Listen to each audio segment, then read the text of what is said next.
कि मई 13 को जो इंसिडेंट्स हुए थे उसके बारे में अगर आप बताएं कि क्या हुआ था उस दिन। मैं 13 मई को सुबह 9 बजे के करीब अरविंद केजरीवाल जी से मिलने उनके आवास पे गई थी।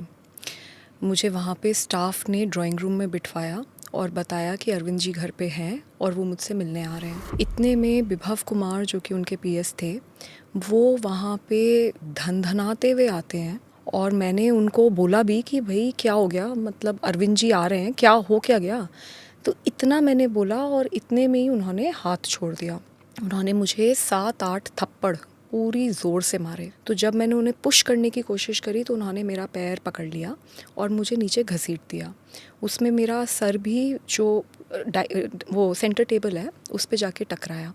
मैं नीचे गिरी और फिर उन्होंने मुझे लातों से मारना शुरू किया और मैं बहुत ज़ोर ज़ोर से चीख चीख के हेल्प मांग रही थी, लेकिन कोई मदद के लिए नहीं आया। ऐसे तो हो ही नहीं सकता कि सीएम के घर में कोई नहीं हो और ऐसी पिटाई हो रही हो किसी की और कोई बाहर ही ना निकले कमरे से।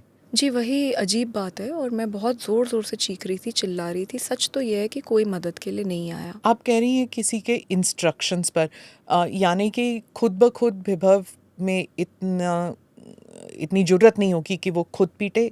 Is that what you are saying? Vibhav ने अकेले मारा, क्या किसी के इंस्ट्रक्शंस पे मारा, ये सारी चीज़ें अब मैटर ऑफ इन्वेस्टिगेशन है। दिल्ली पुलिस के साथ मैं पूरी तरीके से कोऑपरेट कर रही हूँ। हाँ, मैं ये भी है, लेकिन मैं किसी को क्लीन चिट नहीं दे रही, क्योंकि फैक्ट ये है कि मैं ड्राइंग रूम में थी, अरविंद जी घर पे थे और मुझे बहुत बुरी तरीके से पीटा गया।